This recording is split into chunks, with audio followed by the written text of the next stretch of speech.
The church bells never rang for her. They should have rung loud and bright, calling the town to witness her vows. Instead, they cracked in silence as smoke poured through the rafters, flames eating the altar where she was meant to kneel.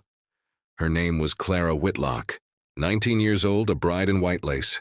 She had dreamed of walking that aisle since girlhood, of her father's proud hand giving her away, of a life built slow and steady. But the man she chose had no steady soul. His name was Isaac Hale, and he was already marked by dust and gunpowder. When the fire came, she thought it was an accident. A tipped lantern, cruel twist of fate. The pews caught first, wood hissing and crackling, smoke curling like a black veil. Guests screamed, trampled lace and ribbon spilled into the street. Clara searched the crowd for Isaac, her heart hammering. But he was gone. She stumbled from the smoke, choking, her dress singed, her hands blistered. Outside, the preacher cried out that the bridegroom had fled. Some swore they saw him riding hard west, a rifle strapped across his back, pockets heavy with stolen gold.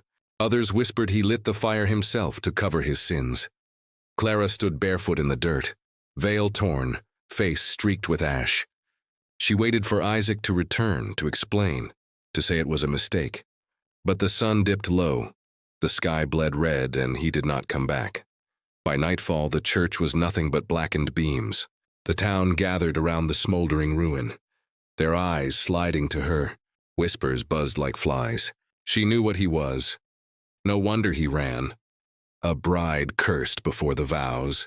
Clara lowered her head, shame burning hotter than the flames. She wanted to scream that it wasn't true, that Isaac loved her, that he would never abandon her. But her voice caught, strangled by doubt. She returned home alone, dress ruined, dreams burned to ash. Her father slammed the door in her face, calling her a fool, a disgrace. Her mother wept and would not meet her eyes. By dawn, Clara's bed was stripped, her belongings tossed in the yard. She was no longer daughter nor bride, only a woman marked by scandal. The weeks that followed hollowed her. She walked the streets in silence, the townsfolk's eyes cutting her down with every glance. At the well, women turned their backs. At church, men muttered prayers as if to ward her off. Children whispered of the cursed bride and ran laughing when she passed. Still, she waited. Every evening, she lit a lamp by her window, hoping Isaac would see it from the trail, hoping he would ride back and tell her the truth. The nights stretched long and lonely, filled with crickets and the mournful cry of owls. But the road stayed empty. In her dreams, Isaac came to her. He brushed soot from her cheek, kissed her lips, swore he never meant to leave. She woke with tears wetting her pillow, reaching for a man who was only smoking. Then came the talk of his crimes. A stagecoach was robbed near Laredo. A rancher shot outside Amarillo. Each tale carried Isaac's name, spoken with both fear and fascination. The outlaw groom, they called him. The bride left behind. Clara's heart twisted with every story. Part of her prayed it was a lie that Isaac was innocent. Another part knew too well the glint in his eyes, the restless way he touched his pistol, the nights he spoke of running far where no law could touch him. One evening, thunder split the sky. Clara stood on her porch, watching lightning claw across the plains. The storm roared, rain lashing her face, but she did not move. She whispered his name into the wind, begging it to carry her voice to him. Somewhere she believed Isaac heard her. Somewhere. He remembered the vows they never spoke. But when the storm passed, the silence returned. Only the creak of the windmill, the rustle of wet grass, the ache in her chest. By autumn, her white dress hung in tatters, shoved into a chest beneath the bed. She could not bring herself to burn it, though the sight of it cut like glass.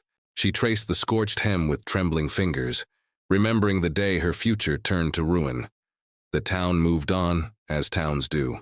But Clara carried the fire inside her still. Every shadow on the road quickened her breath. Every knock on the door made her heart leap. She lived suspended between hope and betrayal, unable to bury the love that had betrayed her. The bride had been left at the altar. The church had turned to ash. And somewhere out there, her groom rode with a stolen heart, leaving her to bear the weight of his sins. Yet in the hollow of night, with only the wind for company, Clara whispered to herself a truth she dared not speak aloud. If Isaac Hale returned, she would not run. She would not scream. She would not hide. She would stand before him, a bride no longer but something harder, sharper, and she would decide whether to greet him with a kiss or with a blade. The first time she slid the knife beneath her pillow, her hands shook. It was a kitchen blade, handle worn smooth from years of bread and apples. But in the silence of night, it felt heavier than any gun. Clara lay awake, staring at the cracked ceiling, the blade cold against her palm. Outside, the prairie whispered with wind. Coyotes yipped far away, and the house creaked like it carried secrets.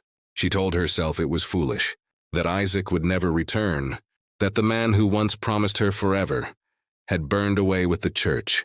But her heart refused to believe. It told her he would come back, not with flowers or vows, but with blood on his boots, a shadow in his eyes, and she would need the knife when he did. Each night she kept it close. Some nights she dreamed she pressed it to his chest, felt the beat of his heart through steel. Other nights she dreamed of kissing him until the blade fell forgotten between them.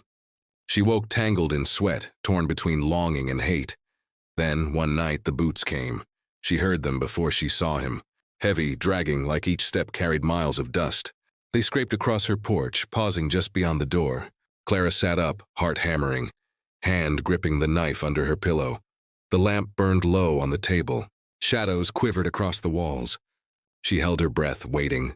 Clara, his voice, rougher, lower, but his. Her blood turned to ice. She swung her legs from the bed, knife in hand, and crept to the door. The wood separated them, thin as a breath. "You shouldn't be here," she whispered. "I had nowhere else." The words slid through the cracks, raw and broken.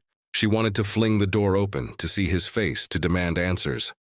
But rage held her back. "Why now?" she hissed. "After all this time?" A pause.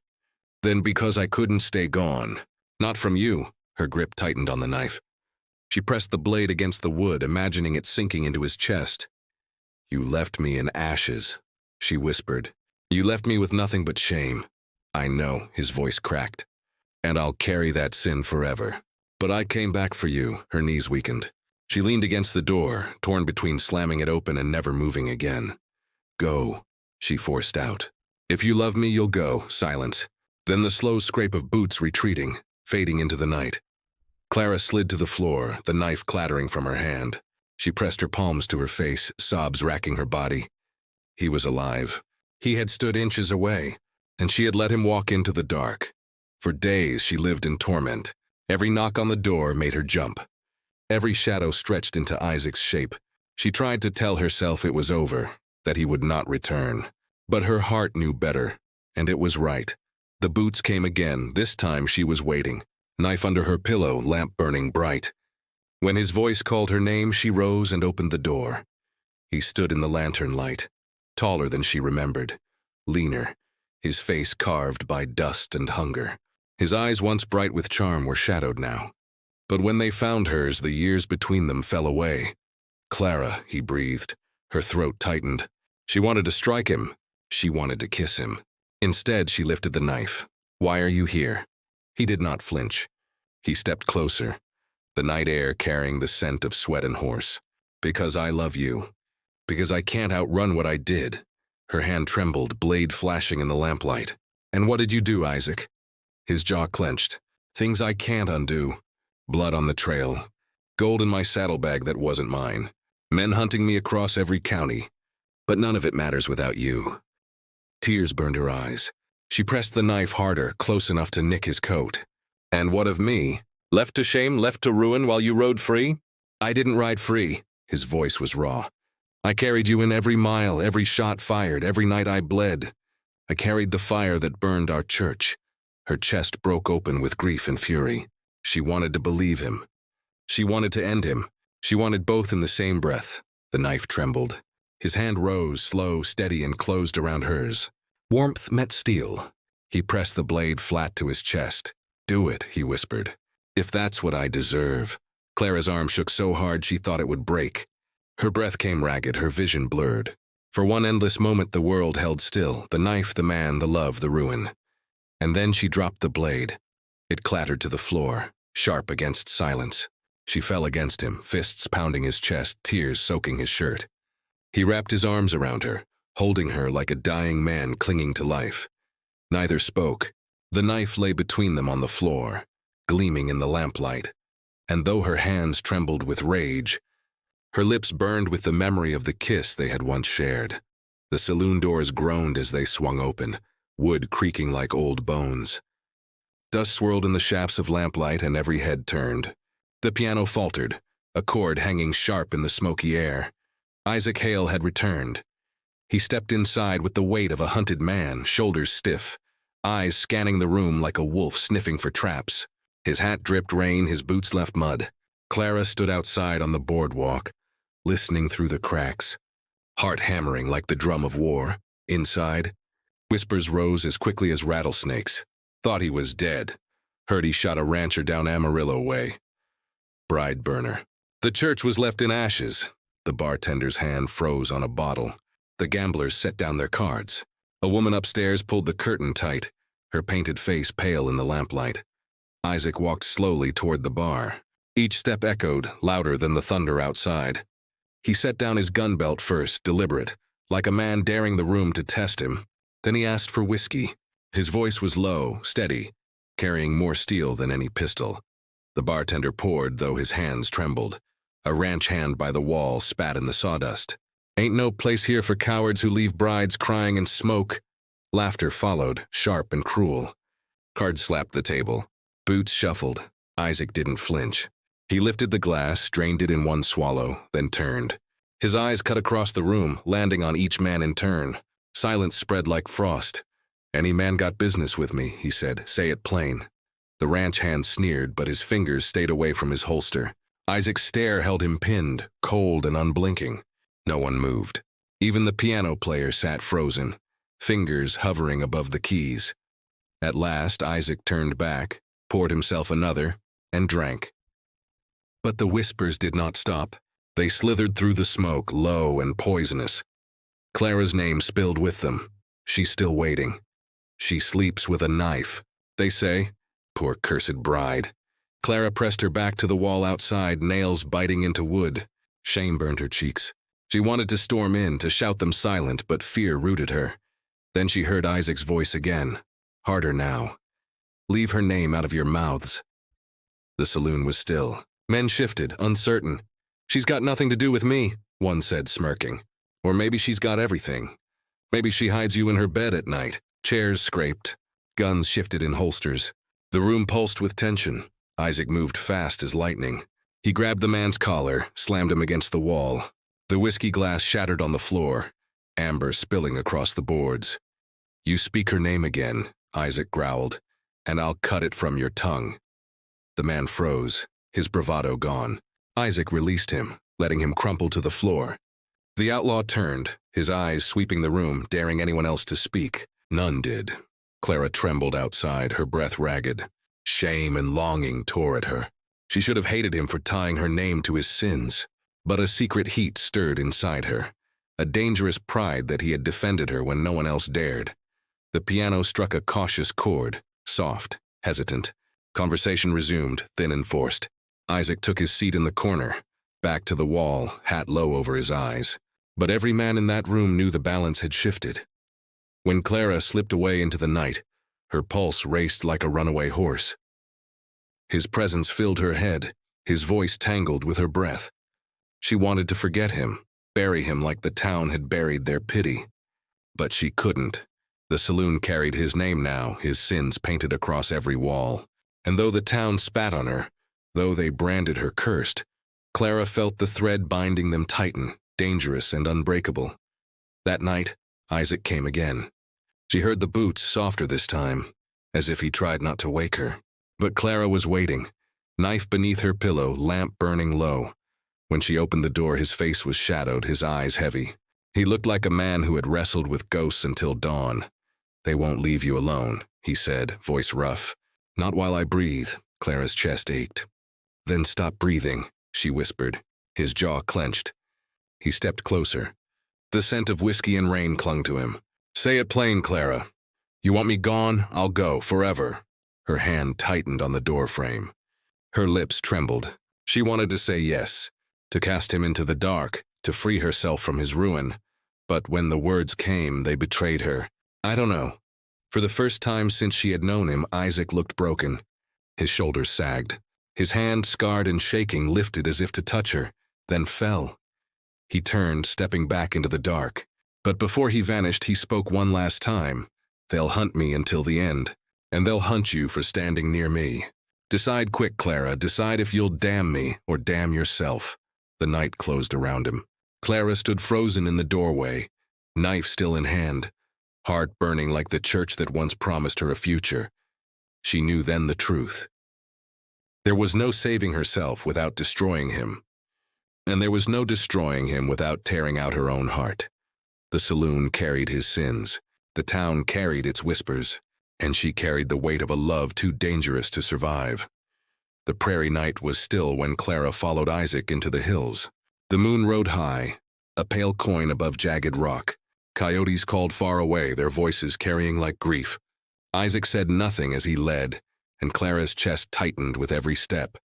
She carried no lantern, only the knife hidden in her skirts. They stopped in a hollow cut between boulders. Isaac's horse stamped restlessly, ears twitching at unseen dangers. Clara crossed her arms against the cold and against the silence stretching between them. "Why here?" she asked. Isaac looked at her, shadows under his eyes, deep as graves. "Because this is where I buried it." Her throat tightened. "Buried what?" He crouched, pushing aside dry earth with scarred hands. The soil gave way, revealing a small wooden box. Isaac pried it open, the hinges groaning. Inside lay coins, gold, tarnished but gleaming. And beside them, a folded scrap of cloth stained dark. Clara's stomach turned. "What is that?" He lifted the cloth. It was a sleeve, torn, stiff with blood. Her heart lurched as she recognized the stitching. Her stitching. She had mended that shirt for him once, back when he was still hers, back when he still laughed like the world hadn't broken him. Her knees weakened. "Whose blood, Isaac?" His jaw clenched. His voice came low, rough. "A man who tried to stop me. A good man. Better than me. I see his face every time I close my eyes." Clara's chest burned. She wanted to scream, to curse him, to strike him down. Instead, she whispered, "Why show me this?" "Because lies rot faster than flesh." He stared at the box, not at her. "You deserve the truth. You deserve to know what kind of man I am." Her hand found the knife in her skirts, fingers trembling. "You're a murderer." He nodded once, slow. "I am," his voice cracked. "But I never lied about loving you. Not once." The words cut deeper than the knife could. Clara's eyes stung with tears. "Love doesn't burn churches. Love doesn't leave brides in ashes." Isaac's face twisted with pain. He reached into the box, lifted a single coin, and held it out. "This is what I chose over you. And it wasn't worth a damn." His hand shook. "I'd trade it all to go back to that church. To stand beside you while the bells rang." She stared at the coin, her heart warring with her fury. For a moment she saw not the outlaw, not the killer, but the boy who once whispered promises under summer stars. She hated him for still being able to break her heart. "Why come back at all?" she asked. His eyes finally met hers, dark and hollow. "Because without you, I'm already dead." The silence that followed was unbearable. The wind stirred dust, the horse stamped, the moon slid behind clouds. Clara's knife trembled in her hand. She could end it now. She could bury his sins with his body, bury her shame beside him. But her feet would not move. Her heart would not obey. Isaac stepped closer, slow, cautious, as if nearing a frightened animal. "If you want me gone, say it. If you want me in the ground, do it. But if there's even a breath of love left in you." His voice faltered. "Let me try to be the man I should have been." Clara's vision blurred. She hated him. She loved him. She wanted to kiss him until her lips bled. She wanted to carve the knife into his chest. Her hand lifted. The blade glinted in moonlight. Isaac didn't flinch. He pressed his chest against it, eyes closing. "Do it," he whispered. "I won't stop you." Clara's breath came ragged. The knife pressed into fabric, dented skin. One more ounce of pressure and it would pierce. She shook with rage, with grief, with unbearable longing. But instead of driving it home, she dropped the knife. It clattered against the stone. Isaac opened his eyes. Shock flickered, then sorrow, then something softer. He reached for her, slow, giving her every chance to step back. She didn't. His hand touched her cheek, rough thumb brushing tears. The touch broke her. She fell against him, fists pounding weakly at his chest before clutching his shirt. He held her, his face buried in her hair, trembling like a man who had finally broken free of chains. They stayed like that until the moon slipped free of clouds again. The box lay open at their feet, gold and blood gleaming together. The wind carried the smell of dust and iron. Clara lifted her head at last, her lips close to his. Her voice was barely a whisper. "This will damn us both." Isaac's eyes burned. "Then let us be damned together." And when his mouth met hers, it was not gentle. It was fire and ash, grief and hunger, a kiss that stole the breath from her lungs. She melted into it, knowing it was sin, knowing it was ruin, knowing she could never turn back. The knife lay forgotten in the dirt, but in her chest, Clara felt the sharp edge of it still, buried deep where love and hate cut the same wound. The night was warm, heavy with desert silence. Stars burned sharp above, each one a cold witness. Clara lay in the narrow bed, heart racing, the knife hidden beneath her pillow once more. Beside her, Isaac's breath rose and fell, steady, tired. He had come to her after the canyon, after the confessions and the kiss that still burned on her lips. He had asked for shelter. She had given it. But her soul had not rested since. The town's whispers pressed in on her, thick as smoke. The cursed bride, the outlaw's whore, a woman damned beyond prayer. She heard them even in her sleep, cutting her deeper than any blade. Every step in daylight carried their eyes on her back. Every moment in shadow carried their judgment in her chest. And still, she loved him. She loved him with a fierceness that felt like drowning, terrified her. It consumed her. It hollowed her out until nothing remained but him. Isaac stirred, mumbling in his sleep, reaching for her. His hand brushed her arm, rough and scarred, and she froze. The memory of the church in flames seared her mind. The vows were unsaid, the ashes on her veil. She saw Thomas, no Isaac, bleeding, laughing, loving, betraying, all tangled into one unbearable knot. Her hand slipped beneath the pillow. Fingers wrapped the handle of the knife. The steel felt alive, humming with determination. She lay there, staring into the dark, her breath shallow, her heart pounding. Outside, the wind rose. It rattled the shutters, whispered through the cracks. It sounded like voices. "Kill him! Save yourself!" Kill him! She closed her eyes, tears spilling hot. Could she do it? Could she end the man who once made her heart sing, who now made her soul ache? Could she trade love for justice, longing for release? Isaac shifted again, his arm draping across her waist. His warmth pressed against her, familiar and dangerous. His lips brushed her shoulder, unthinking, tender even in sleep. Clara's breath broke. The kiss seared through her, sharper than any blade. For a moment she wanted to surrender, to let the night pass with him beside her, to forget the ruin outside these walls. But the voices returned. The church is burning. The vows are unsaid. The children laughed, cursed bride. The preacher's sermons dripped with venom. The shame she carried like a brand. Her hand tightened on the knife. Slowly, trembling, she turned to face him. His face was peaceful in sleep, softened from the hardness of the outlaw. The boy she once loved flickered there, the groom she should have had. Tears blurred her vision. "I loved you," she whispered, her voice breaking.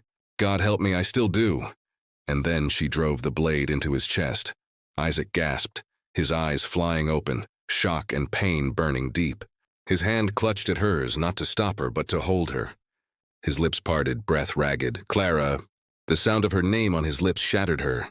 She wanted to take it back, to rip the knife free and beg forgiveness. But blood already spread, hot and dark, soaking the sheets, seeping between them. He did not fight her.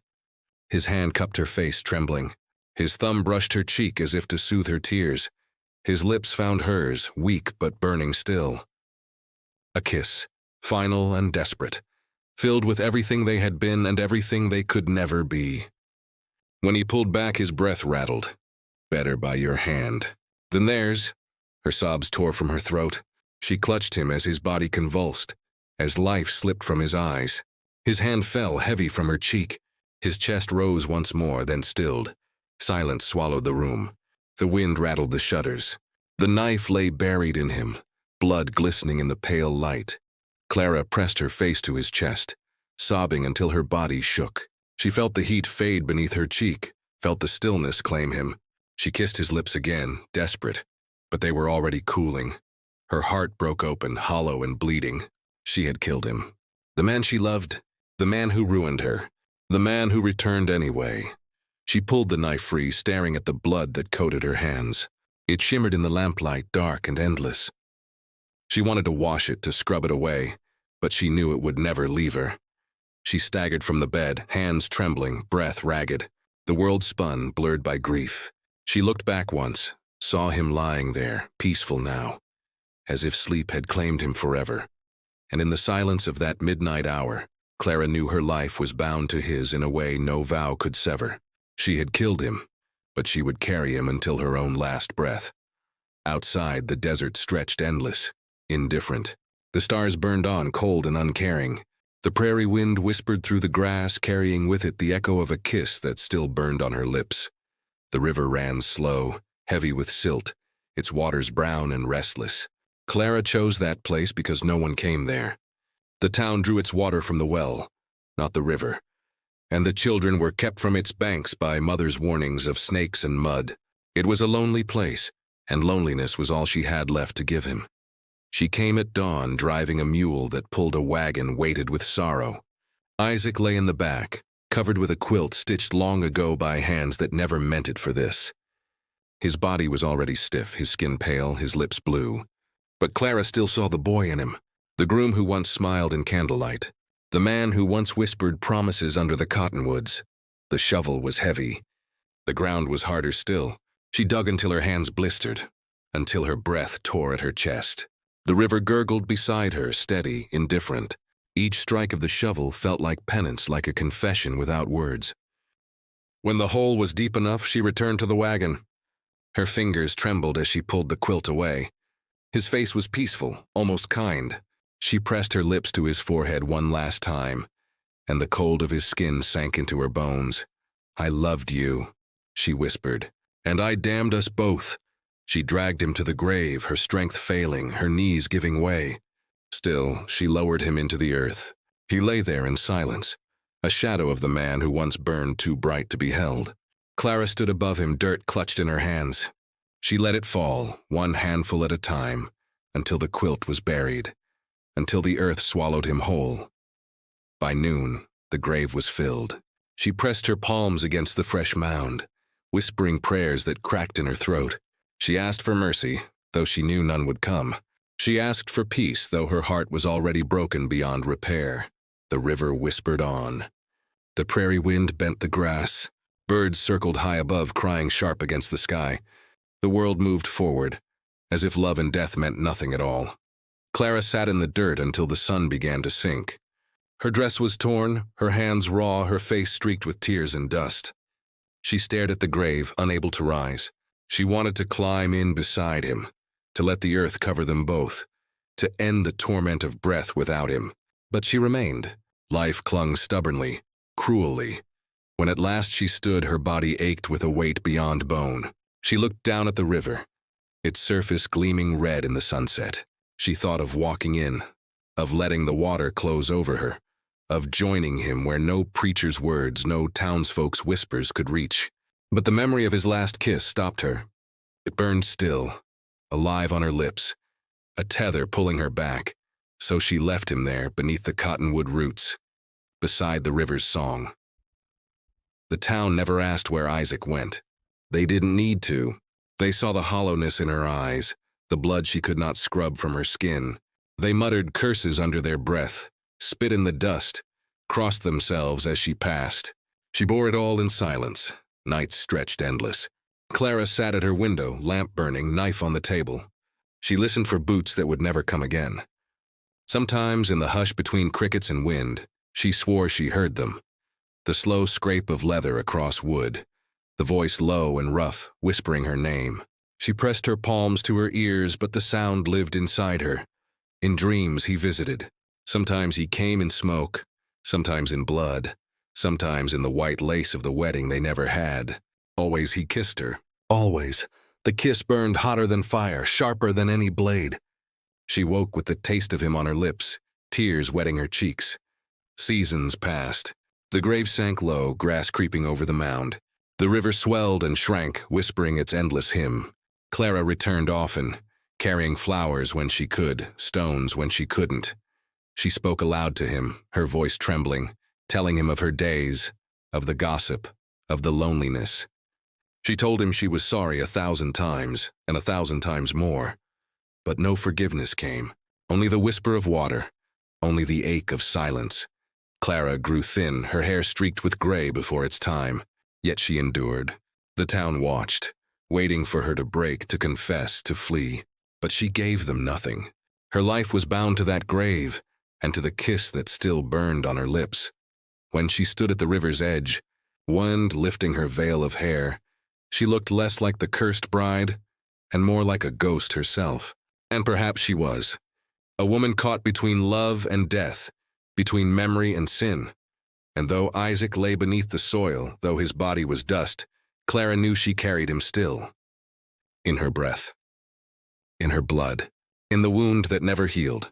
The outlaw's bride had buried her groom beside the river, but his ghost would follow her into every dawn, and the kiss he left her with would never fade.